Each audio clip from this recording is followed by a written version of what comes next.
please subscribe and don't forget to press the bell icon to get notified whenever we upload a new video. मौसम विभाग ने उड़ीसा और आंध्र प्रदेश समेत देश के 6 राज्यों में भारी बारिश के साथ तूफान का अलर्ट जारी किया है। इस तूफान का केंद्र बंगाल की खाड़ी में बताया जा रहा है और ये धीरे धीरे ओडिशा और आंध्र के तटीय इलाकों की ओर बढ़ रहा है।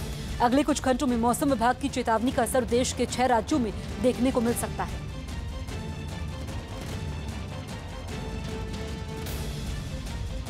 ब्रेकिंग न्यूज दे रहे हैं अमित पांडे। केंद्र सरकार बीएसएफ के जवान की शहादत का बदला लेने के मूड में है। गृह मंत्री राजनाथ सिंह ने बीएसएफ के डीजी को पाकिस्तानी सेना के खिलाफ सख्त कार्रवाई करने के निर्देश दिए हैं। हाल ही में पाकिस्तानी सैनिकों ने बीएसएफ के एक शहीद जवान के पार्थिव शरीर के साथ बर्बर सलूक किया था, जिसके बाद भारत सरकार ने पाकिस्तानी सैनिकों को कड़ा जवाब देने का मन बनाया। सूत्रों के मुताबिक गृह मंत्री ने बीएसएफ को निर्देश दिया कि शहीद जवान के साथ बर्बरता करने वाले पाकिस्तानी सैनिकों को करारा जवाब दिया जाए। तो पाकिस्तान के खिलाफ सख्त कार्रवाई होगी, ये कहा गया है गृह मंत्री की तरफ से। गृह मंत्री ने बीएसएफ के डीजी को निर्देश दिए हैं। जो ताज़ा मामला सामने आया जिसमें बीएसएफ के जवान के शरीर के साथ पाकिस्तान की तरफ से बर्बरता की गई थी, उसके बाद सख्त कार्रवाई करने के लिए कहा गया है। तो केंद्र सरकार बीएसएफ के जवान की शहादत का बदला लेने के मूड में है। गृह मंत्री राजनाथ सिंह ने बीएसएफ के डीजी को पाकिस्तानी सेना के खिलाफ सख्त कार्रवाई करने का निर्देश दिया है। हाल ही में पाकिस्तानी सैनिकों ने बीएसएफ के एक शहीद जवान के पार्थिव शरीर के साथ बर्बर सलूक किया था। इसके बाद सरकार ने पाकिस्तानी सैनिकों को कड़ा जवाब देने का मन बनाया है। सूत्रों के मुताबिक गृह मंत्री ने बीएसएफ को निर्देश दिया कि शहीद जवान के साथ बर्बरता करने वाले पाकिस्तानी सैनिकों को करारा जवाब दिया जाए।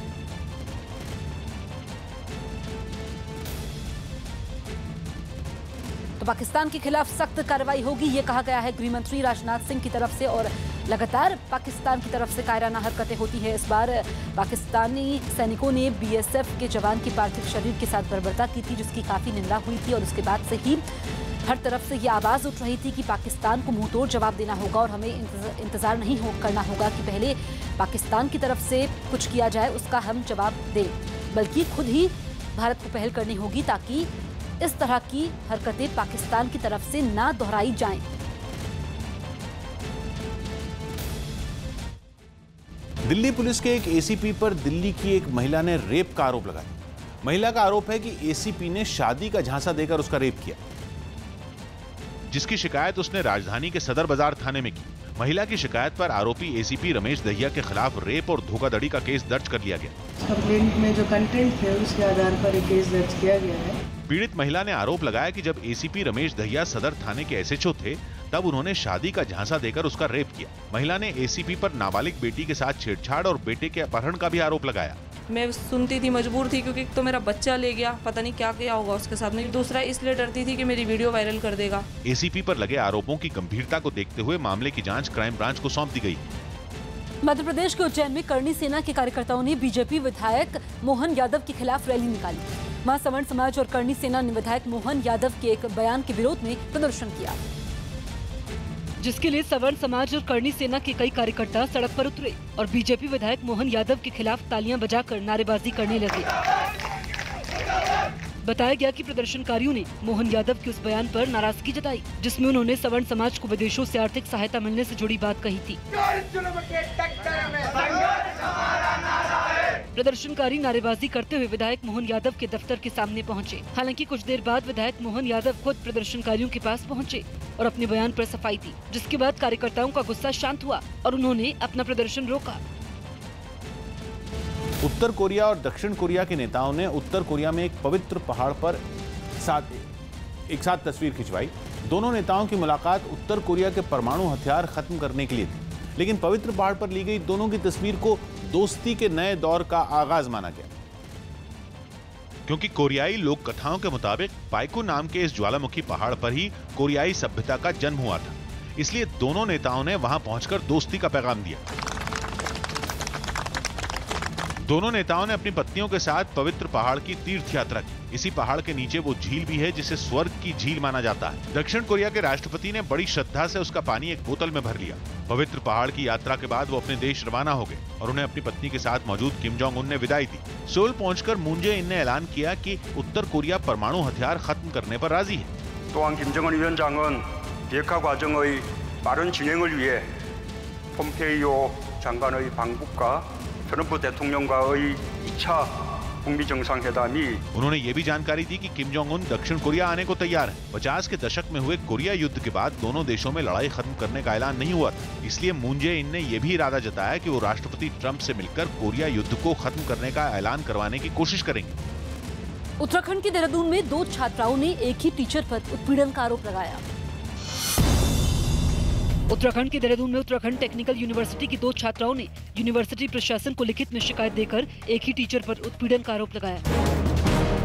उत्तराखंड के कोटद्वार में 11वीं की छात्रा के साथ छेड़छाड़ के आरोप में छात्रों ने प्रभारी प्रिंसिपल की जमकर पिटाई की और उसे पुलिस के हवाले कर दिया।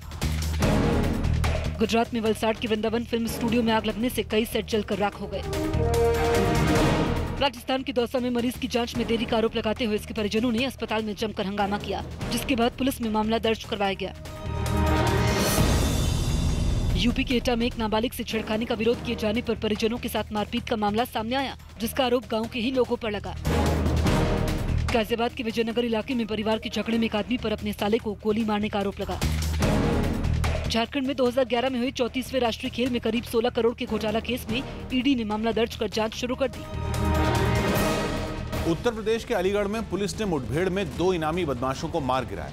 वहां मौजूद पुलिस अधिकारियों ने दावा किया कि बदमाश पुलिस टीम पर फायरिंग करने के बाद भाग रहे थे, जिसकी जानकारी मिलने के बाद कई थानों की पुलिस ने एक नहर के पास बनी सिंचाई विभाग की एक पुरानी इमारत में छिपे बदमाशों को घेर लिया। पुलिस को देखते ही बदमाशों ने पुलिस टीम पर फायरिंग कर दी, जिसके बाद पुलिस की टीम ने भी मोर्चा संभाल लिया।